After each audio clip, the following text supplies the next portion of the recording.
DCB മീഡിയയുടെ പുതിയൊരു വീഡിയോയിലേക്ക് സ്വാഗതം. ഇന്ന് ജൂൺ 11 ബുധൻ.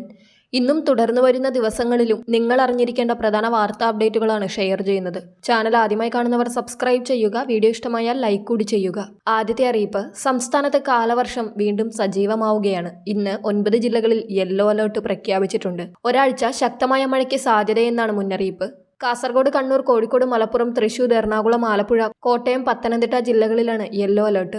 കനത്ത മഴയെ തുടർന്ന് ഇടുക്കി ജില്ലയിലെ കല്ലാർകുട്ടി, പാംബ്ല ഡാമുകൾ തുറന്നു. പെരിയാറിന്റെയും മുതിരപ്പുഴയാറിന്റെയും തീരത്തുള്ളവർ ജാഗ്രത പാലിക്കണം. ജലനിരപ്പ് ഉയർന്ന പശ്ചാത്തലത്തിലാണ് ഡാമുകൾ തുറക്കുന്നത്. അടുത്ത അറിയിപ്പ്, കോവിഡ് കേസുകൾ ഉയർന്നുകൊണ്ടിരിക്കെ ജാഗ്രതാ നിർദ്ദേശവുമായി ആരോഗ്യമന്ത്രി വീണ ജോർജ്. പ്രായമായവരിലും മറ്റ് അനുബന്ധ രോഗമുള്ളവരിലും കോവിഡ് ഗുരുതരമാകുന്നുവെന്നതിനാൽ പ്രത്യേകം ശ്രദ്ധിക്കണമെന്ന് ആരോഗ്യമന്ത്രി പറഞ്ഞു. പൊതുയിടങ്ങളിലും യാത്രകളിലും മാസ്ക് ധരിക്കണം. കോവിഡ് വകഭേദം അറിയാനുള്ള ജിനോമിക് സീക്വൻസിംഗ് നടത്തിവരികയാണെന്നും മന്ത്രി പറഞ്ഞു. ദക്ഷിണ പൂർവേഷ്യൻ രാജ്യങ്ങളിൽ പകരുന്ന ഒമിക്രോൺ JN.1 വകഭേദങ്ങളായ LF7, XFG ആണ് കേരളത്തിൽ കൂടുതലായി കണ്ടുവരുന്നത്. ഈ വകഭേദങ്ങൾക്ക് തീവ്രത കൂടുതലല്ലെങ്കിലും രോഗവ്യാപനശേഷി കൂടുതലാണ്. അടുത്ത അറിയിപ്പ്, പുതിയ അക്കാദമിക കലണ്ടർ അനുസരിച്ച് ഹൈസ്കൂൾ ക്ലാസുകളിലെ അധ്യയന സമയം അരമണിക്കൂർ വർദ്ധിപ്പിച്ച തീരുമാനം അടുത്തയാഴ്ച മുതൽ പ്രാബല്യത്തിൽ വരികയാണ്. വെള്ളിയാഴ്ച ഒഴികെയുള്ള ദിവസങ്ങളിൽ രാവിലെ 15 മിനിറ്റും ഉച്ചയ്ക്ക് ശേഷം 15 മിനിറ്റും അധികമായി അധ്യയനം നടത്താൻ സർക്കാർ നേരത്തെ തീരുമാനിച്ചിരുന്നു. പുതിയ അക്കാദമിക കലണ്ടർ അനുസരിച്ചുള്ള സമയക്രമം നടപ്പാക്കുന്നതുമായി ബന്ധപ്പെട്ട് എങ്ങനെ ക്ലാസ് സമയം ക്രമീകരിക്കണമെന്നതുൾപ്പെടെയുള്ള കാര്യങ്ങൾ വിശദീകരിക്കുന്ന സർക്കുലർ ഉടനിറങ്ങും. ഇതിന്റെ അടിസ്ഥാനത്തിൽ LP വിഭാഗത്തിൽ 198ഉം UPയിൽ 200ഉം ഹൈസ്കൂളിൽ 205 അധ്യയന ദിനങ്ങളാണ് ഉണ്ടാവുക. UP ക്ലാസുകൾക്ക് 2 ശനിയാഴ്ചയും ഹൈസ്കൂളിന് 6 ശനിയാഴ്ചയും പ്രവൃത്തി ദിനമാകും. അടുത്ത അറിയിപ്പ്, സ്വർണ്ണപ്പണയ വായ്പയെ ആശ്രയിക്കുന്നവർക്ക് വലിയ ആശ്വാസമാണ് പുതിയ നിബന്ധനകളിലൂടെ കഴിഞ്ഞ ദിവസം റിസർവ് ബാങ്ക് സമ്മാനിച്ചത്. 2.5 ലക്ഷം രൂപ വരെയുള്ള സ്വർണ്ണപ്പണയ വായ്പകൾക്കായി ഇനി ഇടപാടുകാരുടെ ക്രെഡിറ്റ് സ്കോർ അടക്കമുള്ള പൂർവ്വകാല വായ്പാ തിരിച്ചടവ് പശ്ചാത്തലം പരിശോധിക്കേണ്ടതില്ലെന്ന നിർദ്ദേശമാണ് കൂടുതൽ പേർക്ക് ഗുണം ചെയ്യുക. ഇതിനു പുറമെ സ്വർണ്ണ വായ്പയുടെ ലോൺ ടു വാല്യൂ അഥവാ LTV നിലവിലെ 75% നിന്ന് 85% നിരവധി പേർക്ക് നേട്ടമാകും.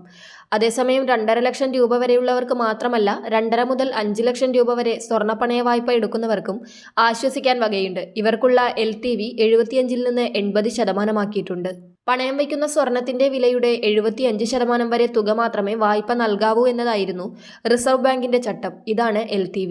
ഈ നിബന്ധനയാണ് ഇപ്പോൾ 85% വരെയാക്കിയതെന്നത് പണയ സ്വർണത്തിന്മേൽ കൂടുതൽ തുക വായ്പ ലഭിക്കാൻ ഇടപാടുകാർക്ക് സഹായകമാകും. 5 ലക്ഷത്തിനു മുകളിലുള്ള വായ്പകൾക്ക് 75% LTV തുടരും. അടുത്ത വർഷം ഏപ്രിൽ 1 മുൻപായി ധനകാര്യ സ്ഥാപനങ്ങൾ പുതിയ മാർഗരേഖ പാലിക്കണം. പുതിയ മാർഗരേഖ അവലംബിക്കുന്ന തീയതിക്ക് മുൻപെടുത്ത വായ്പകൾക്ക് നിലവിലുള്ള ചട്ടമായിരിക്കും ബാധകം.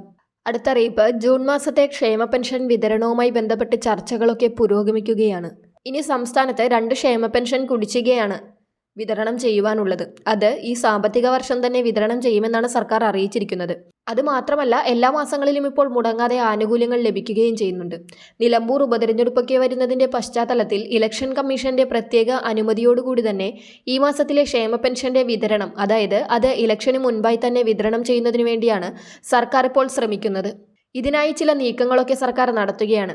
ഇലക്ഷൻ കമ്മീഷന്റെ അനുമതി ലഭ്യമായാൽ ഈ മാസം 19-ാം തീയതിക്ക് മുൻപ് തന്നെ പെൻഷൻ വിതരണം നടക്കുന്നതായിരിക്കും. അതിനാൽ അത്തരത്തിൽ തിരഞ്ഞെടുപ്പിന് മുൻപ് പെൻഷൻ വിതരണം ഉണ്ടാവുകയാണെങ്കിൽ ക്ഷേമ പെൻഷൻ ഗുണഭോക്താക്കൾക്ക് അത് വളരെ ആശ്വാസമായിരിക്കും. അതോടൊപ്പം തന്നെ ഈ മാസം തന്നെയാണ് പെൻഷൻ വാങ്ങുന്നവർക്കുള്ള മസ്റ്ററിംഗ് ആരംഭിക്കുന്നത്. ജൂൺ മാസം 25-ാം തീയതിയാണ് ക്ഷേമ പെൻഷൻ മസ്റ്ററിംഗ് ആരംഭിക്കുന്നത്. ആഗസ്റ്റ് 24 അവസാന തീയതി. പെൻഷൻ ലഭ്യമാകുന്ന എല്ലാവരും തന്നെ ഈ പെൻഷൻ മസ്റ്ററിംഗ് ചെയ്താൽ മാത്രമേ തുടർന്നുള്ള പെൻഷൻ തുകകൾ നിങ്ങൾക്ക് കൃത്യമായി ലഭിക്കുകയുള്ളൂ. വളരെ പ്രധാനപ്പെട്ട ഈ ഒരു വാർത്താ അപ്ഡേറ്റുകൾ മറ്റുള്ളവർക്ക് കൂടി ഷെയർ ചെയ്യുക.